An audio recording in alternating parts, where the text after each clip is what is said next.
programa de hoje você vai rever a professora Bebel reeleita deputada estadual. Vai ouvir o padre Júlio Lancelotti, intelectual do ano. E vai conhecer as novidades do novo Museu do Ipiranga. Acompanhe. No dia 2 de outubro, toda a atenção do país estava voltada para as eleições. A presidenta da APEUESP, professora Bebel, foi reeleita com mais de 155 mil votos. O meu voto ele acontece em todo o estado de São Paulo, até pela característica, da minha representação, que não foi só professores dessa vez, foi funcionários públicos, foi também Sem Terra, foi também Movimento Moradia. E esse é o reflexo, Eu saio de uma votação de 87 mil, vou para 154 mil. Isso, para mim, representa, na verdade, o reconhecimento do meu trabalho, que não é fácil quando você chega numa assembleia, que foi altamente, altamente retrógrada a tudo, A questão mesmo de ter uma pauta de costumes, eu contrária a isso, por óbvio, contrária aos interesses da classe trabalhadora, contrária aos interesses da maioria da população que teve aumento de impostos nesse último período, contrário, por exemplo, às universidades paulistas, que sim, teve até uma CPI para investigar irregularidades com o objetivo de acabar com a autonomia universitária. Então, acredito, sim, contrária e lutando também contra as escolas de tempo integral, no modelo do PSDB aqui no estado de São Paulo. Então, o reconhecimento é isso, lutar contra a perda dos direitos dos profissionais da educação, desde a carreira que nós vamos lutar para reconstituir, até mesmo a previdência que tem os salários aí dos servidores confiscados. A professora Bebel, que estava licenciada da APEUESP para disputar a reeleição, retoma o cargo de presidenta da entidade. O Educação na TV parabeniza a deputada pela bela campanha realizada.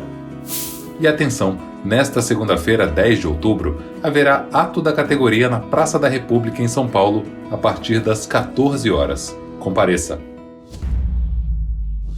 Na semana passada, o padre Júlio Lancelotti foi escolhido o intelectual do ano pela União Brasileira dos Escritores. Formado em pedagogia, padre Júlio esteve junto com a APEUESP em vários momentos. Vamos relembrar um deles, num debate sobre violência escolar. Eu acho que a gente primeiro precisa saber qual é a violência nas escolas. Para mim, a primeira violência na escola é a forma como o poder público trata o professor e como trata os alunos. Ter uma classe com mais de 40 alunos, isso é uma violência. Ter professores nas condições que estão os nossos professores, isso é uma violência. Não ter orientadores educacionais nas escolas, não ter uma escola mais inserida na comunidade, aberta à comunidade e que os alunos sejam atendidos na sua complexidade, nas suas necessidades, essa é a violência. Nós da APEUESP aplaudimos a merecida homenagem feita ao padre Júlio Lancelotti. Seguindo a lição de Paulo Freire, ele une o seu pensamento à sua prática, sempre em defesa dos mais vulneráveis. Na segunda parte da reportagem especial no novo Museu do Ipiranga, iremos nos aprofundar sobre o papel da educação dentro deste ícone cultural do estado de São Paulo. O Museu do Ipiranga, ele é o museu público mais antigo da cidade de São Paulo, Ele foi aberto ao público no final do século XIX, 1895. E desde esse momento, a partir desse momento, ele sempre teve uma relação muito intensa com a educação formal. Então a gente tem relatórios, relatos, por décadas, de grupos numerosos de estudantes, alunos, professores, etc., da educação formal que se dirigiam ao museu numa perspectiva de relacionamento entre os conteúdos da sala de aula e os acervos que estavam expostos aqui, E essa vocação, de alguma maneira, vem se intensificando a partir do momento em que o próprio museu constituiu uma área de educação formalmente, Isso aconteceu muito tempo depois, só em 2001 que a gente teve uma contratação efetivamente voltada para as questões da educação no Museu do Ipiranga. E aí que se formou uma área para pensar e estruturar programas nesse campo de atuação, e isso vem se intensificando ao longo do tempo com uma pergunta institucional, né, de qual que é o papel da educação dentro do museu e dentro dos seus programas de atuação. Agora, do ponto de vista das escolas, a gente intensificou muito nos últimos anos um trabalho de escutas relacionadas aos profissionais de educação. Então, essa é uma relação também muito longeva, mas que a gente fortaleceu muito durante os anos de fechamento do museu, mantendo as formações de professores, mantendo programações de aproximação com esse público, né, que a gente entende os professores também como um público do museu, mesmo quando não estão acompanhados de seus alunos. Então, essa perspectiva formativa é muito importante para a gente também. E no projeto da reabertura, a gente realizou uma ação que era justamente chamada de escutas com grupos sociais.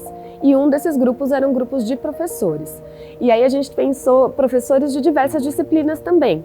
Então, não somente da disciplina de História, né, que hoje é a área em que o museu concentra suas atividades, né, seu campo de pesquisa, mas professores de outras disciplinas também. Então, a gente teve essa escuta com os professores, pensando suas perspectivas, suas expectativas, suas necessidades em relação ao que o museu ia preparar para a reabertura.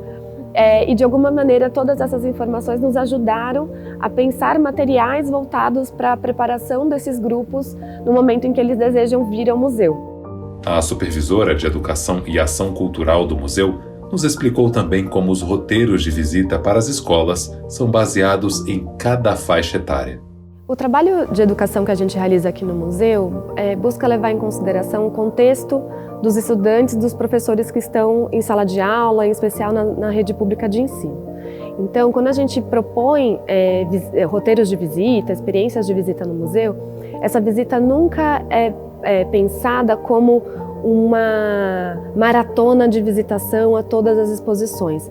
Até porque o museu cresceu muito, a gente tem 11 exposições de longa duração em cartaz, em breve teremos uma exposição temporária também, então é impossível em uma única visita esgotar todos esses conteúdos. Então a nossa proposta é que os professores sempre trabalhem por eixos temáticos, e para isso a gente tem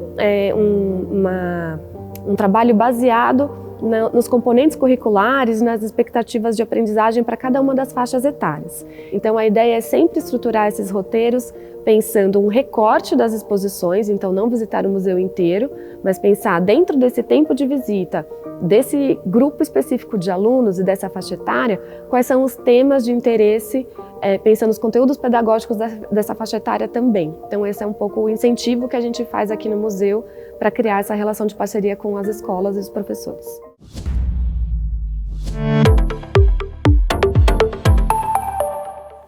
Eu sou André Gravatá, sou poeta e educador e estou aqui para falar do livro que eu lancei, que se chama Aniversário da Terra, uma dica cultural para vocês. Esse é um livro de poesia que existe também como um convite para que a gente se aproxime da terra em busca das nossas raízes brasileiras, das nossas raízes mais poéticas e imaginativas, das nossas raízes do dia a dia, que a gente às vezes acaba ignorando. Aqui nesse livro, raiz é uma palavra muito importante porque é um chamado mesmo para a gente viver a poesia como um jeito de estar mais presente, de estar mais aqui, estar mais no agora, e ao mesmo tempo de a gente perceber a poesia como algo muito, muito próximo, muito cotidiano. A poesia não pode ser algo distanciado só para algumas pessoas. Assim como a gente às vezes fala, né, que as crianças nascem poetas, eu também acredito que os adultos e as crianças, quem quer que seja, têm essa força poética ainda dentro de si. E esse é um livro para isso, para a gente lembrar da poesia como uma força dentro da gente, como uma força que pode abrir caminhos. E o nosso programa de hoje está terminando.